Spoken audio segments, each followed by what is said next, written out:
Hi, everyone. As Allison mentioned, I'm Taisha Edwards. I am the People and Talent Coordinator over at Binder in Boston. And here's our lovely panel. So I'm going to give them a moment to introduce themselves and briefly tell us about themselves. So we're just going to kick this right off. Nadine, we'll start with you. If you could just briefly tell us about yourself. Sure. So Robinson. I am the Director of People at 10% Happier.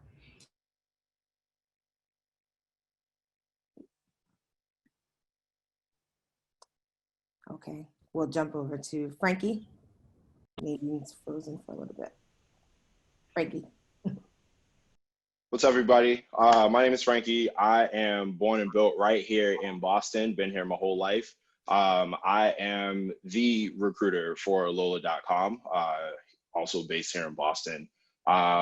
Working on a ton of things right now, but my primary focus has been really just kind of redesigning what the interviewing structures look like, now that we're all trapped in the house. That and, dealing with the obvious things that are going on in the rest of the world and obviously in America with systemic racism and trying to break that down and, not just put a Band-Aid on it, but, to do some real surgery and find a solution to all the issues out there. Okay. Abigail? Good morning, everybody. Thank you so much, Taisha. I'm Abigail Edgecliffe-Johnson. I am a former startup founder. Ooh, sorry, that was very strange. There was a bit of an echo there, sorry.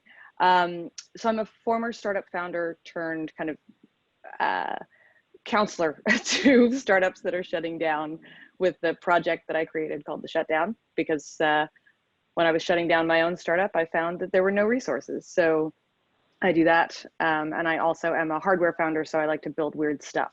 So I also build, fun robotics things. So if I get lost in the weeds, that's why. Perfect. Thank you. Nick? Thank you, Taisha. My name is Nick Jassett. I'm the COO at a company called Line 10, which is based in the UK, although expanding globally right now. Think about it like Kayak for delivery of all sorts of things, except yourself, of course, that would be Kayak. I've done tours as a startup founder in Boston and also sort of in the belly of the beast within Fortune 100 working on their innovation program. So at Shell, the oil company, I've been an entrepreneur in residence, as well as at IDEA, the design consulting firm with an office in Cambridge. So excited to be here. Perfect. Nadine, back to you. Hi, sorry about the internet instability. I have a boatload of children downstairs on virtual learning, and so there's a lot of bandwidth being used in my home right now. I'm Nadine Robinson. I'm the Director of People at 10% Happier.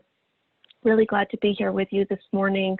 I've had about 16 year stint in human resources at this point, managing a number of really difficult situations. I can think back to working in an organization where we had about 30 immigrants from Haiti when the earthquake struck and supporting them through that. I have navigated, employee deaths. I have navigated, companies contracting. I've navigated multiple layoffs, and now I'm in a pandemic. So like we all are. And throughout all of this, my guiding beacon has always been human kindness, which you'll probably hear from me a lot this morning. Great. Thank you all again. So I'm just going to jump in here. So 2020 has put many companies in a place where they've had to pivot their main focus. Has your current company or prior company had to shift the business? And if so, how? I'm going to throw this to you, Abigail and Frankie. All right, Frankie, I'm going to jump in because I was quicker off the mute. So my company, because we were a hardware startup, and hardware startups are, as people like to say, hardware is hard, but it just means that hardware is a little more complex and very expensive. So in my company, we pivoted in that we tried multiple avenues for funding, because one of the most hard things about hardware is how expensive it is and trying to find funding. So we tried multiple avenues to try and find funding, including going through partnerships and licensing deals to see if we could bring our product to the market. It was a toy race car that taught kids science and engineering. Sorry, I didn't bring that part up. And one of the things that I found when I was doing that and actually talking to other people who've been through it is that the hardest thing about a pivot is communicating to your customers and to your investors why you're pivoting and what that pivot's going to look like. And actually, rather than talk about my company, I'm going to talk about some of the ones that I've worked with where the complexity has come in, particularly going from any kind of free or freemium model to a paid model. Well, a free model to a paid model. Freemium people understand, but a paid model. And the reason this matters is because often when you start up, you think you will make a claim like, we're going to keep this service free forever. And then you discover that you cannot keep a service free forever.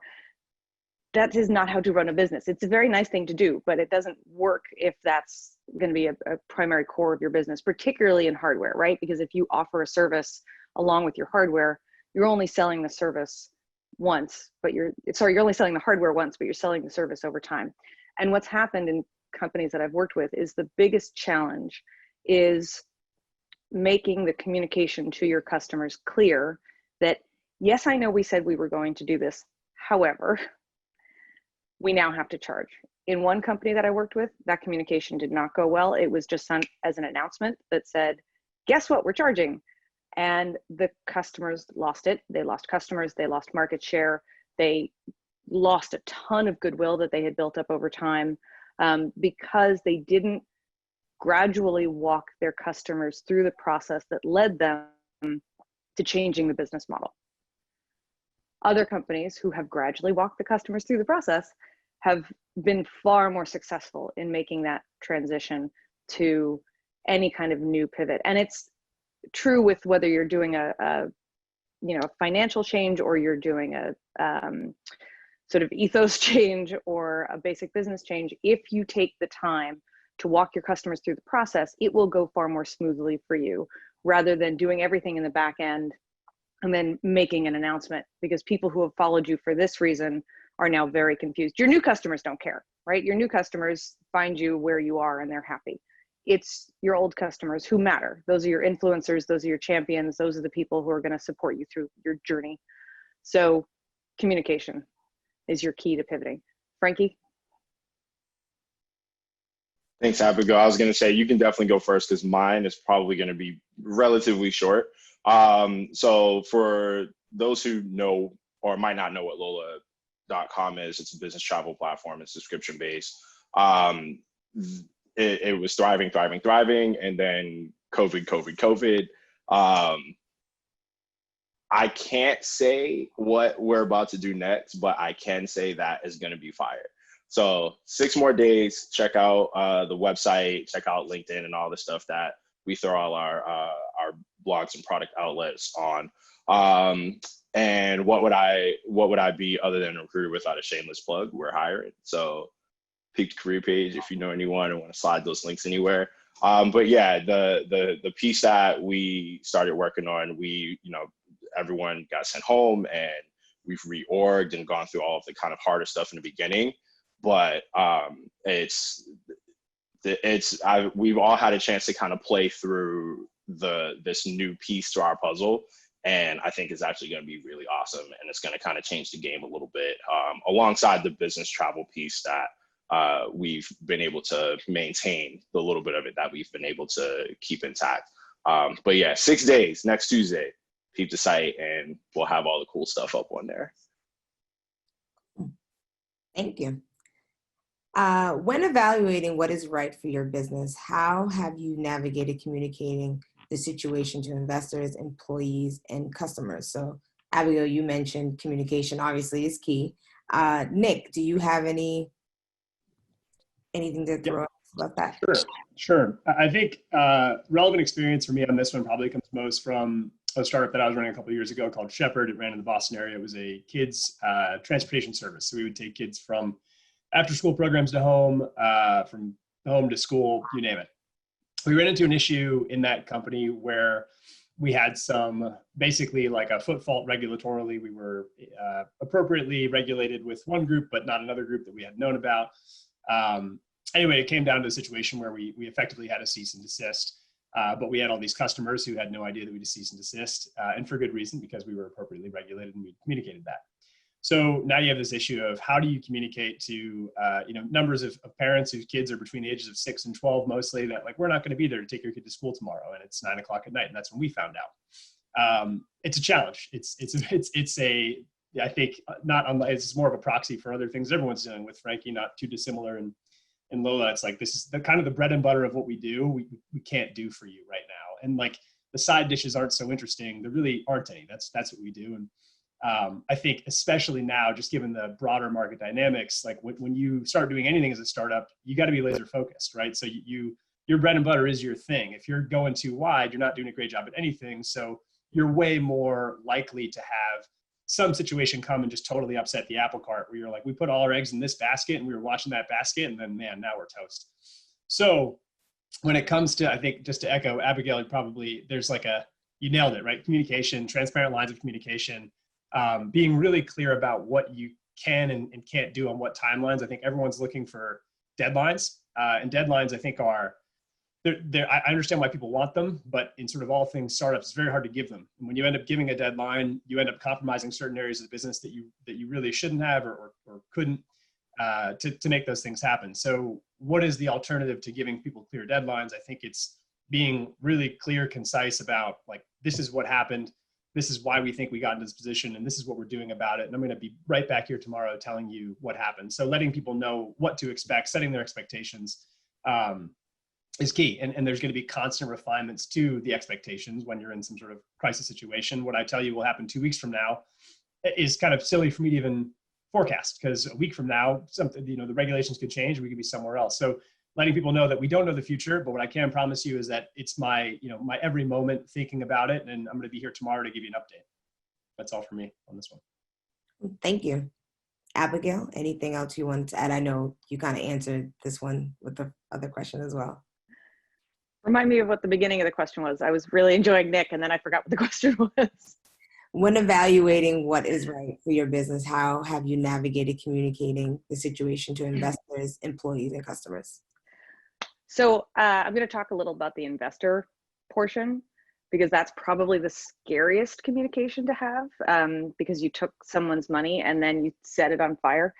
And it's really hard to say, I came to you and I asked you to support me and to bring me, through this amazing journey that we were going to take together, and now we're not.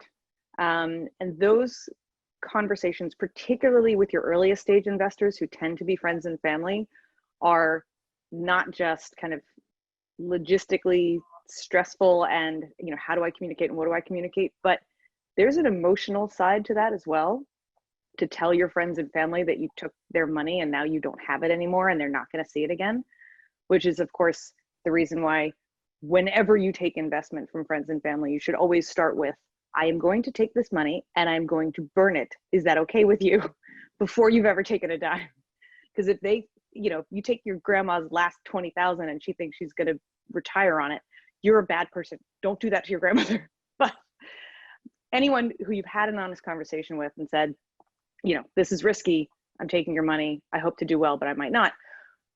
Going to explain to them, I think it's not going to work, should happen as early as possible, right? I think the theme that you're getting here is communicate early and often.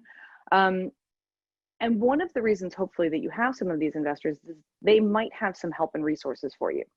And so you go to them and as early as possible say, here's what we think is going on. And as Nick said, you can't predict. There's so much change happening so fast in a startup that you can't say, this is definitely going to happen, but you can say, here are the options we're exploring.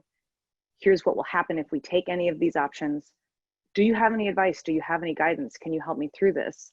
And often they can, and sometimes they're just an ear and they just say, okay, that's, understandable. I can't help you, but good luck with that.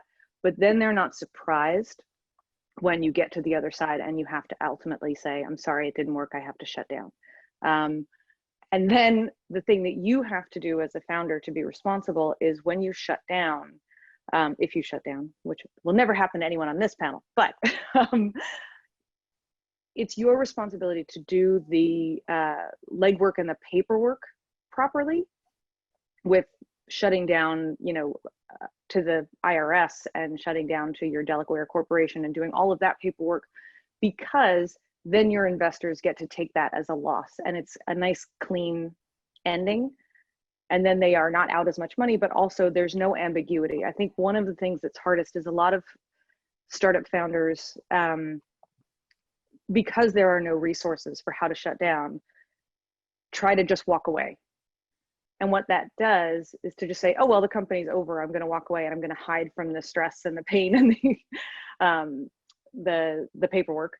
It leaves it hanging over your head for longer than it needs to, and it leaves it hanging over your investors' heads longer than it needs to. So the second piece of advice is, when you do find yourself in a pivot or a shutdown, make sure that you're really clean and clear about what you're doing and that you don't leave anybody in any kind of legal limbo. Thank you.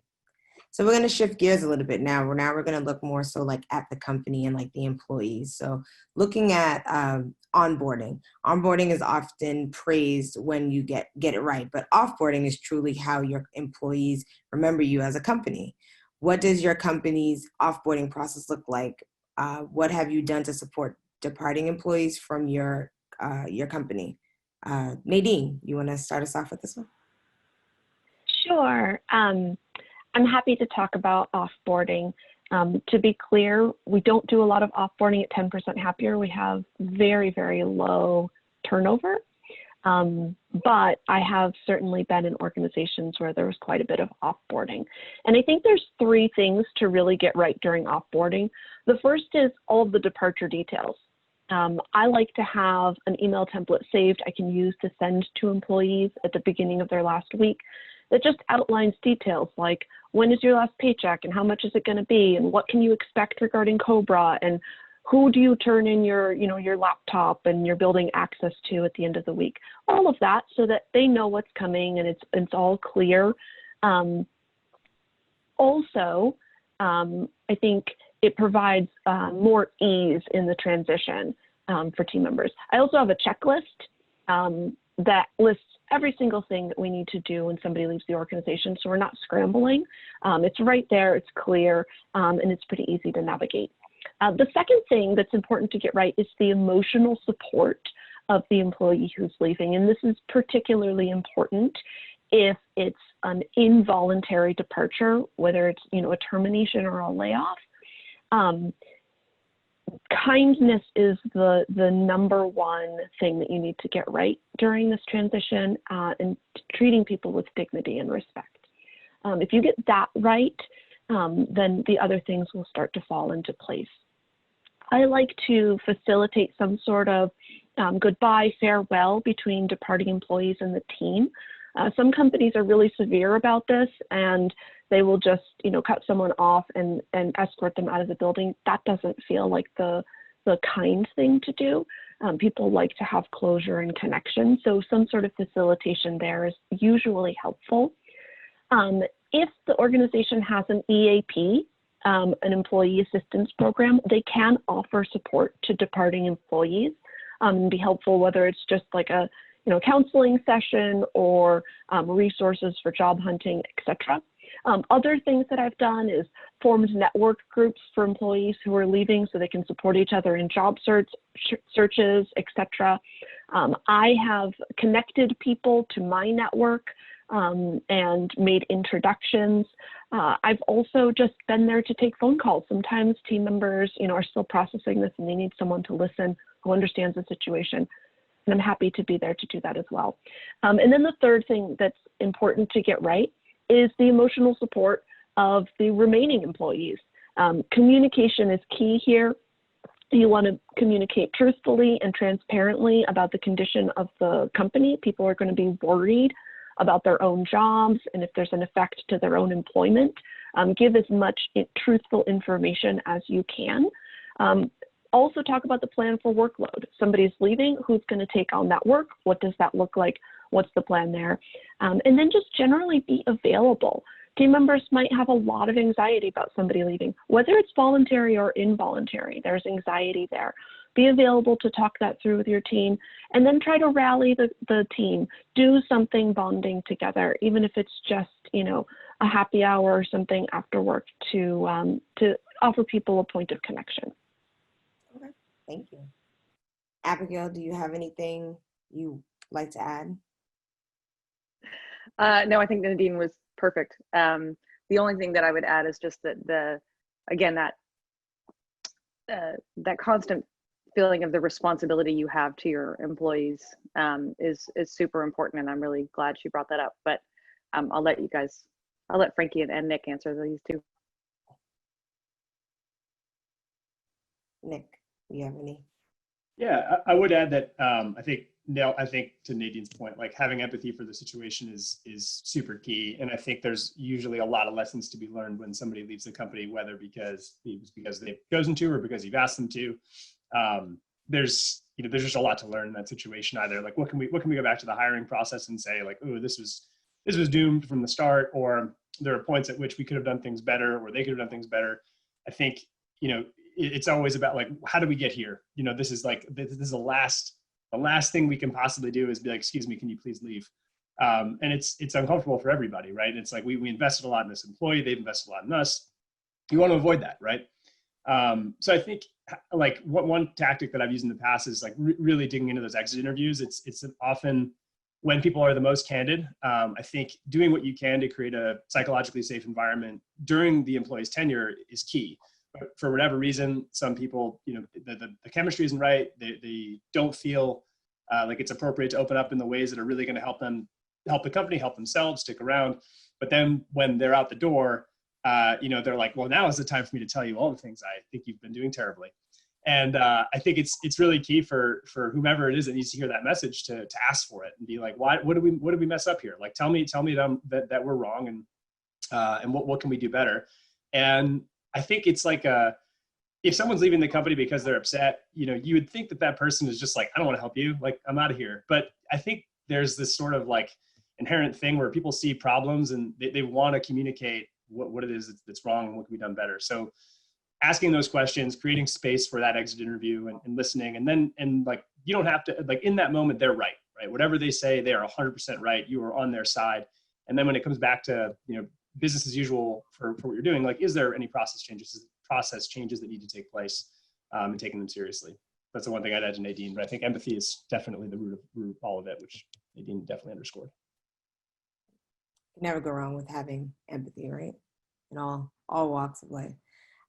So piggybacking off of that, major layoffs are never easy. Has your company been able to offer severance to laid off or terminated employees?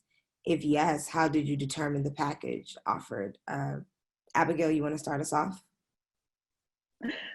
I have not offered layoff. I have not had to be in layoffs. The only thing that I would add is talking to other people is that the shift, I think, that happens from founder to employer, right? Because when you're a founder, you are you and your founding team are this like plucky bunch of, guys and gals getting together, and you're going to work 9,000 hours a week, and you're all going to, take no salary and take no prisoners, and you're all going to jump in and do everything.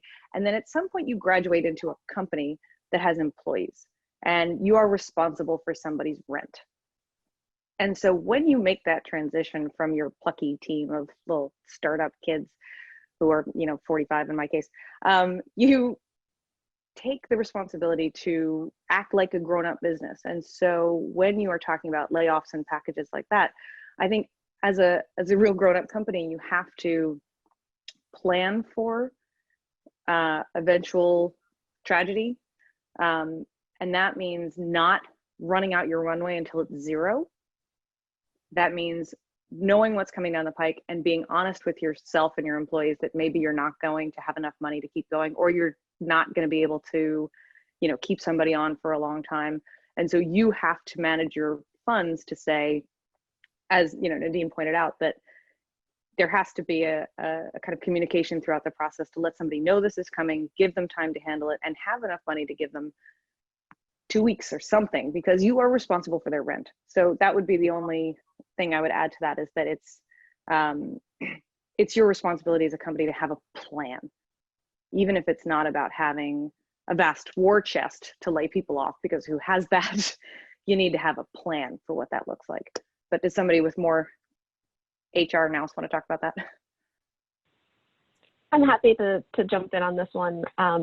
We haven't done layoffs at 10% happier. We've been very lucky in that regard. But I've managed 3 layoffs in my career. And the packages have ranged from 3 weeks to 12 weeks.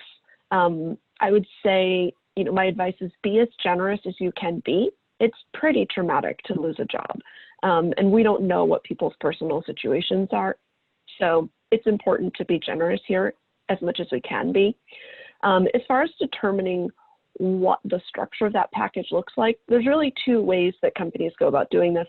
One is to offer a number of weeks based on seniority and tenure. And the other is to just have a flat number, especially for a layoff, a flat number of weeks that the organization does. My lean is more towards the second.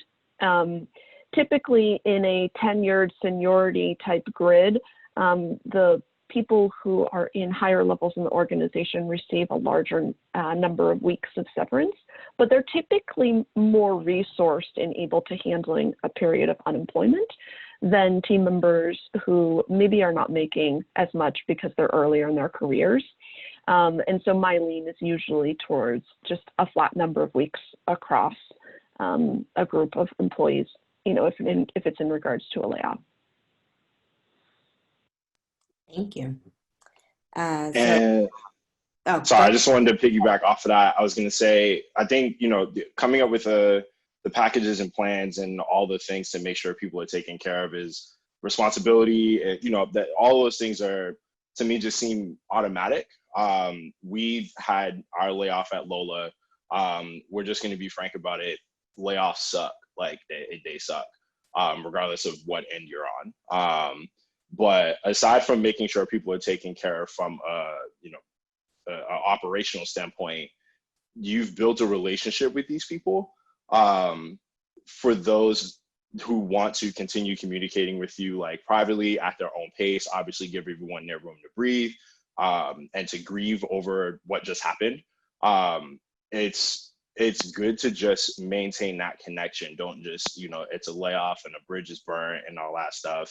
I still keep up with almost everybody who was laid off from Lola, because they're people, and they need to know that they're still cared for and that their lives are still important to you, and what they do next is still important to you, because it could open a door for you as well. And not to sound like opportunistic, but at the same time, in Boston, the space is this big.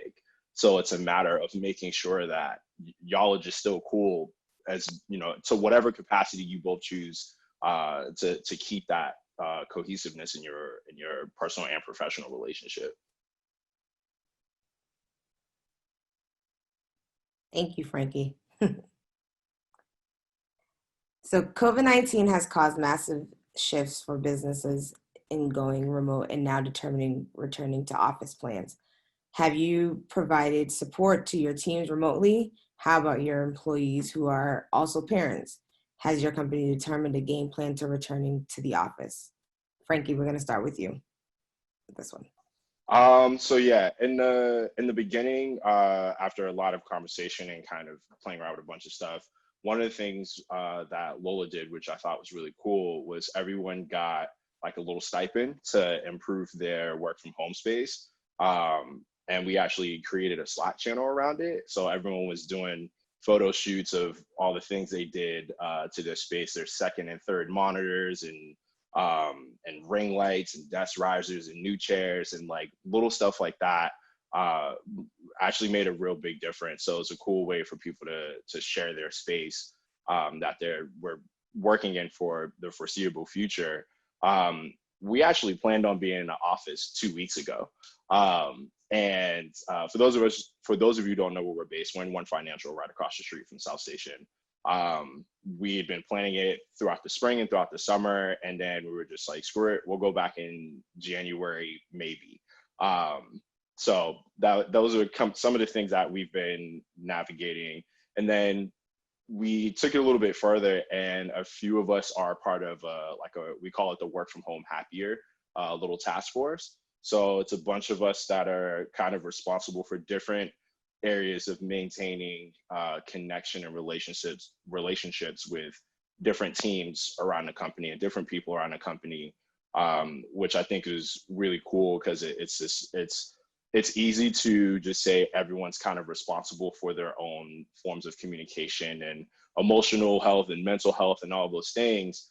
But if there's a group that's like, hey, these things, obviously it's important to everyone at Lola, but this little group is like, hey, these things are important, and we need to really figure out how to, orchestrate these things and make sure that people know that there are assistance programs if it's a little bit beyond our expertise, was really important to us. So that's been kind of rolling a little bit, and which is really cool. And then we took it a step further, and we all kind of agreed on these hours on Tuesdays and Fridays where there's like no meetings. Obviously there's, stuff comes up, you can choose to use those frames of time as you will. But it's beyond just using these 3 or 4 hours to double down on work. There's people who are taking care of other people. There's people with kids. There's all kinds of things that maybe our teammates want to keep more private, and that window of time can be used for that as well. So that's how Lola's playing the game right now. Okay, thank you. Nadine? Yeah, it's a great question. So when the pandemic first hit, there were a couple of things we did right away to support the team. We put together some communication norms because we realized, there's a real difference in being a fully virtual team as opposed to people bumping into each other and having conversations ad hoc in the office. So we did communication norms. We, like Frankie talked about, we also had a stipend for home office setup and an internet stipend as well for team members. And then another thing that was happening for our team was there was a lot of, emotional weight that was being carried around the pandemic.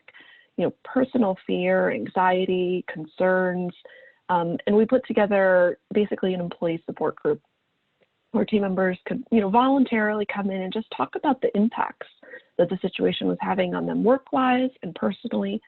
And that helped people a lot initially.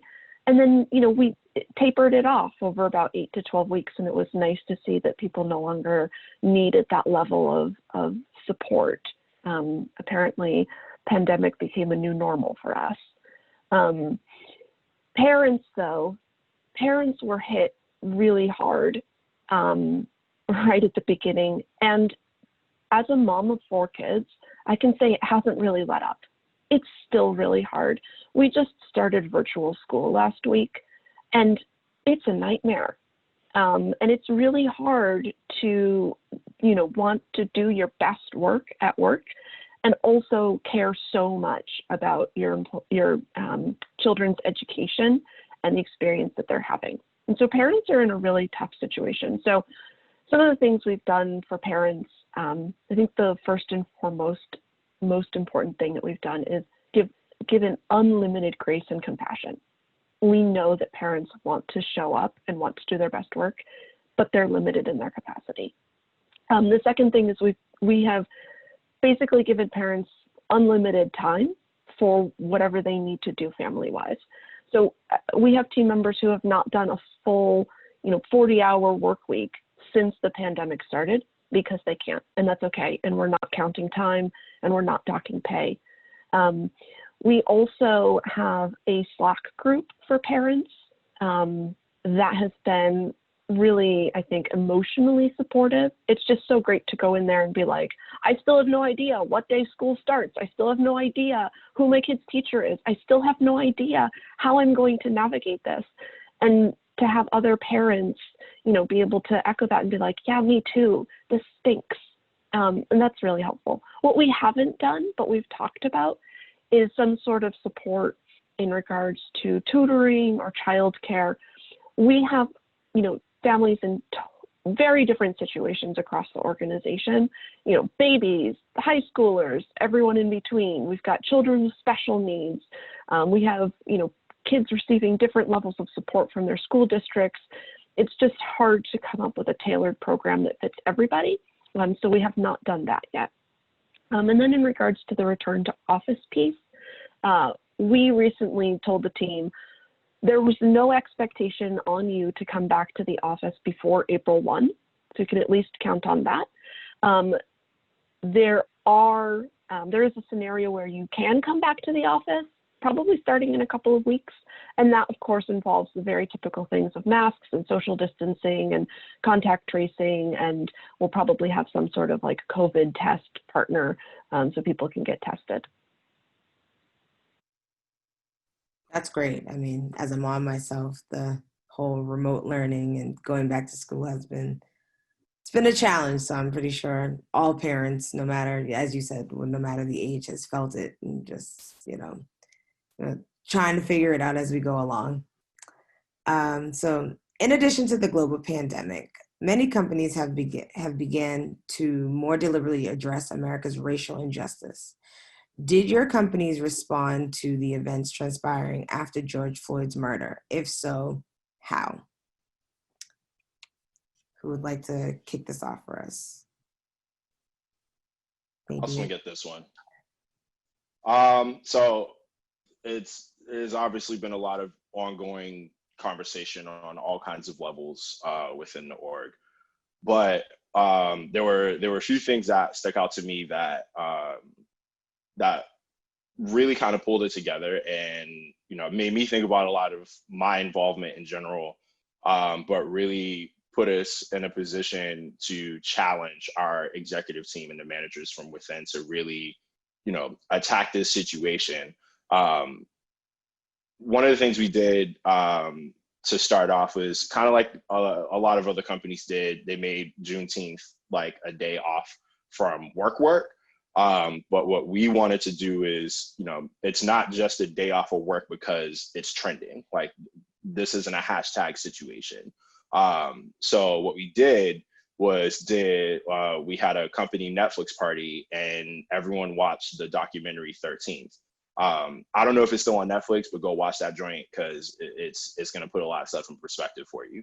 But we did that, and it was crazy to kind of see the little chat box on the side kind of go crazy with all these aha moments.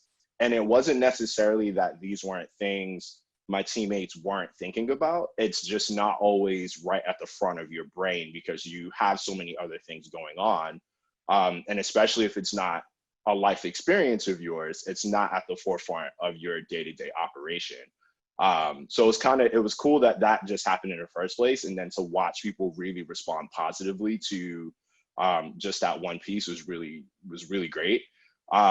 Later in that day, I was encouraged to lead a discussion with the group on a giant Zoom like we're doing now, and there was no slides involved. There was no like formal presentation. I didn't really plan what I was going to say, but as someone who, has had these life experiences, not just as a Black dude in America, but these are things that happened to me right here in the city of Boston, like 4 miles away from where our office is. All these things happened to me in Dorchester and Mattapan and Roxbury and Downtown Crossing and all these things.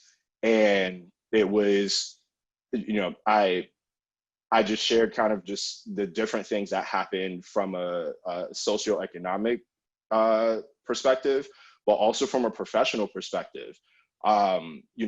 Having, been discriminated against in past job interviews.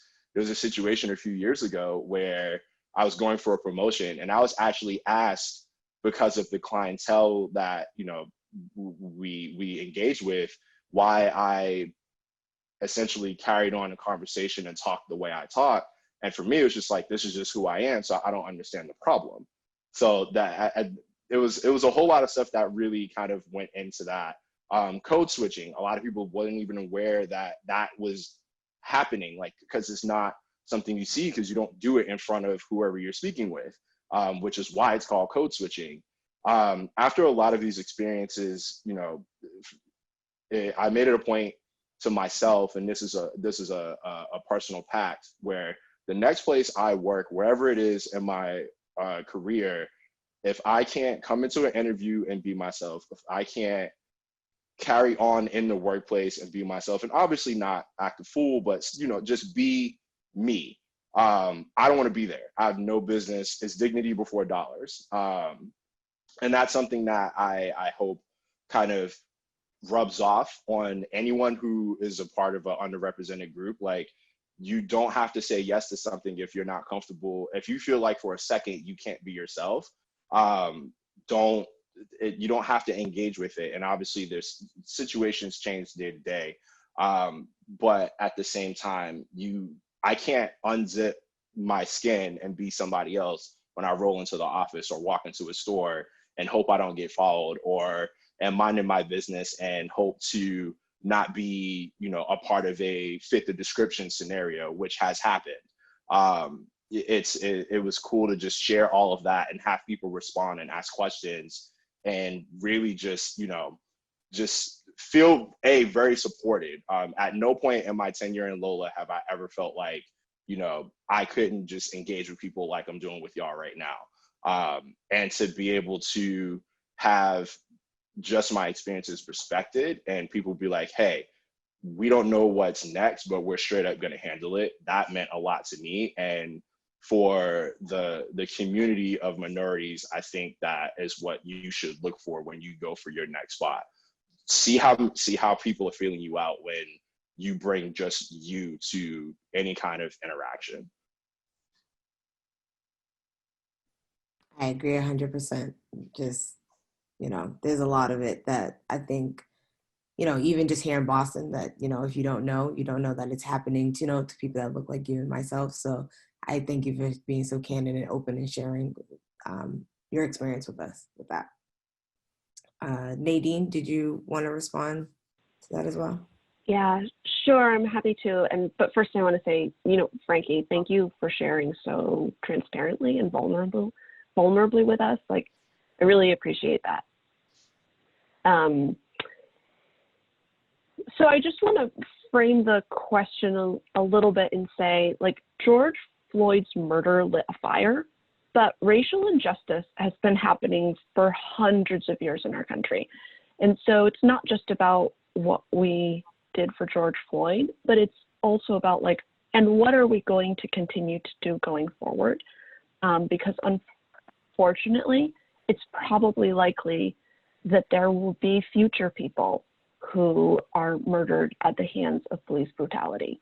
And so there's just a couple of things I'd like to offer up. One, acknowledge internally across the organization that this has happened. Two, recognize the pain and fear that these events can cause. Three, create space for grief, and really create space. And four, create opportunities for connection so that people can, you know, connect with each other and process together. I would not recommend facilitating anything like that unless you yourself are an expert in the area, but you can create opportunities for the employees to get together. And then my final piece of advice here is to educate yourself on race relations in our country. We're facing an issue that's born out of 400 to 500 years of the oppression of Black and Brown people. Understand it so you can understand the difficulty and the complexity of what we're trying to address. Thank you. So with that being said, do you feel that there is greater work that the startup community could be doing to kind of fight and combat the racial injustice in our country? This is open to Frankie. We can start with you. Yeah, like that list is real long, but we only have an hour, so I'm gonna dial it back a little, just a smidge.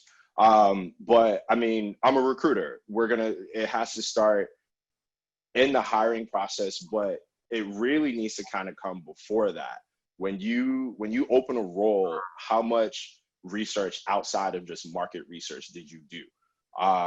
It's not just about, you know, how much money we have in the bank to pay for a particular position. Who are the representatives in these roles that you're seeking to fill? How many of them are in each of these categories? And then understand that there is a glass ceiling the higher up you go in seniority.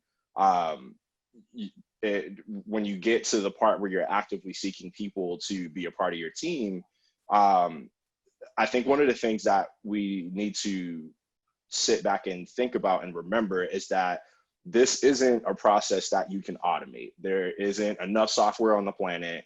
There's not enough people officers and DEI people you can put in your org to fix this issue. It's not the responsibility of anyone of color to be the person fixing this as well. If your team is hiring, I don't care how big or small it is, and you notice something is missing from that team, you are also responsible for filling that gap. That means you also need to have public conversations about these issues. That being said, people who do any recruiting in any real capacity, the term bandwidth is something that's thrown around a lot, and I think that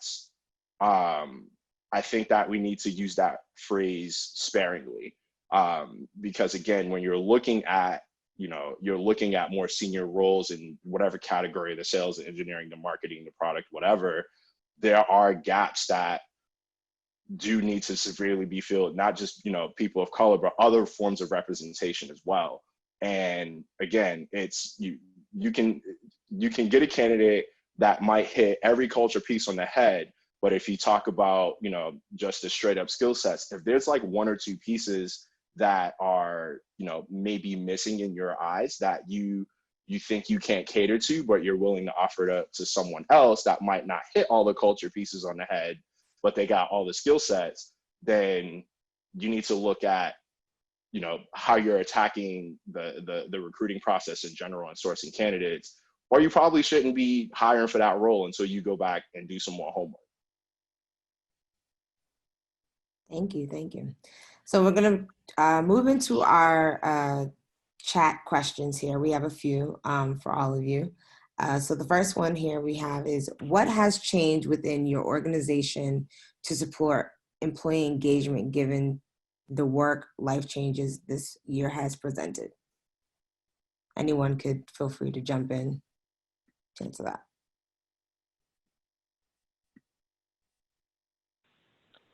Yeah, I think the biggest piece for us is that we've just had to be a lot more intentional about employee connection, because it doesn't happen naturally the way it used to. And so we have to create structure around it.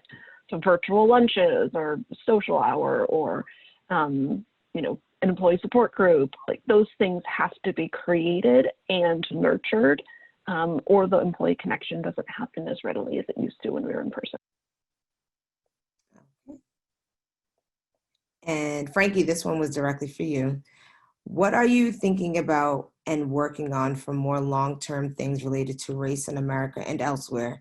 What's looking good and not so much? What are the upcoming possibilities for small wins progress? Yeah, so as far as long-term stuff, and again, most of my focus from a professional standpoint is hiring, but I think that from a social and kind of interaction process as well, it's really just continuing to have these conversations at the highest level you can, and mixing that with the professional piece. You know, there's a lot of things happening with the beef on, you know, between these things should and shouldn't be talked about on LinkedIn. LinkedIn is a social media network. Those things can be brought up there, and that's just my personal opinion. And then really just, you know, the things that are looking good is the fact that the conversations are happening, and you can kind of there's a filter being created for who we do and don't want to engage with, in terms of people who not only keep take into account and agree on these particular set of values in the workplace. But from operational piece, it's really being diligent about not only attracting candidates, to apply, but really being diligent about how we source them and who we move into interview phases. Most people are familiar with the Rooney Rule. That has gifts and that has curses as well. So I think it's a matter of really keeping track of the data component of it, but it's a smaller piece to a much larger puzzle of, making sure that everyone understands that it's not just a people ops responsibility. It's not just a recruiter's responsibility. It's not just executive responsibility. It's anybody who's getting a paycheck from their company. You are a part of finding a solution. Thank you. And then lastly, we have a question that probably directed more towards Nick and Abigail is, how do you walk customers through paying more? And this is going back to the first questions we had earlier in the panel. Yeah, I'm happy to jump in for that. But I also want to go back a little bit to what Frankie and Nadine were talking about. And that I think Frankie touched on as well, is that the idea that diversity and inclusion work is not just like, hey, let's look around for the diverse people in our organization and make them do the work. Like, that is not how that happens. That's not doing work. That's handing over unpaid emotional and physical labor to the people who are already underpaid anyway, from a systematic perspective. And I mean, me as the privileged white lady saying this is a little much, but when you talked about the sort of long-term solutions, I was thinking that, the way to build Black power is to build Black wealth. So when you're thinking about hiring and you're thinking about bringing people into organizations, pay people real money, pay them fairly, pay them equally. We know that there is an equal pay day that is several months down from the white lady's equal pay day to the Black lady's equal pay day to the Hispanic ladies, pay people fairly to build up that wealth. And then one quick story, which is that Trevor Noah, when he was hiring for The Daily Show, sent, to his people, he said, go find me everybody, go find me all of the amazing Black comedians that you can get and bring them on, because I want them on the show. And then nobody applied. And he called all his friends. He said, why didn't you apply? Didn't you want to come and work for me? And they said, we didn't know. He said, but I sent out the call to all of the agents and all of the managers and said, bring people to me. And all of his friends said, we don't have agents and managers. Because there was that bar, right? When Frankie was talking about looking around at where are you getting people, where are you going, who are the networks that you're hiring from? There are invisible barriers that if you don't bother to take a look, you're not going to see. And so you're not going to be hiring effectively. You're not going to be paying people effectively. Anyway, that said, to answer your question about communication, in advance things that you have not told your customers. In advance the options that you're looking for. You don't necessarily have to tell people exactly when it happens, but you can give them an insight as you're going through the process about where you are, even though it may be where you were 2 steps ago. So if you're walking down a path and you're at stage 3, start telling them, hey, here's what stage 1 looks like, right? Because that gives you some idea of what the future is, right? You're walking them along a journey. It doesn't have to be synchronous. It doesn't have to be exactly in lockstep with what you're going through, but you still take them through the journey with you just a little further back, so you have some clarity about what the path looks like, and you're preparing that roadway, which is the same thing we said for layoffs. It's the same thing we said for investors. It's, communication. Anyway, Nick, do you want to take some of that? No, I think you nailed it. Yeah, and I saw one popped up in the chat just regarding single most important perspective, which we can kind of piggyback on that. Or single most important thing you can do in a tough time. To be very, very tactical about this, Ben Horowitz has some fantastic resources on the one-on-one, specifically what that time really looks like, how often you should do it, what questions you should be asking, and just high level for just to put a teaser out there. I think a lot of companies have one-on-ones, and in my mind, the way to do it well is the way Ben Horowitz describes it, which is this is 25 minutes of your employee time and 5 minutes of manager time. It's their therapy session. And the questions that you have are not about anything work related, except like, are you happy here? You know, like what's challenging? How do you feel like you're doing? You know, it's like really that kind of, like, we talk about communication, talk about transparency. I think having ceremonies like Ben Orr's one-on-one that you can really respect around the organization, make sure that, you know, all of your direct reports have somebody, or everyone who has a direct report knows how that should be run, that you're popping in, getting clear feedback from it. A lot of good answers come from those sessions, and you need to have that therapy session in the company, because if you don't, like, I guess that to which you don't give a voice will manifest, right, in all sorts of other ways, and you want to channel those things so you can do things about it. Thank you. I want to thank you all for joining us today. You've given us some great insights and tips on everything. So thank you all. I've had a good time. Hope you guys have had one too.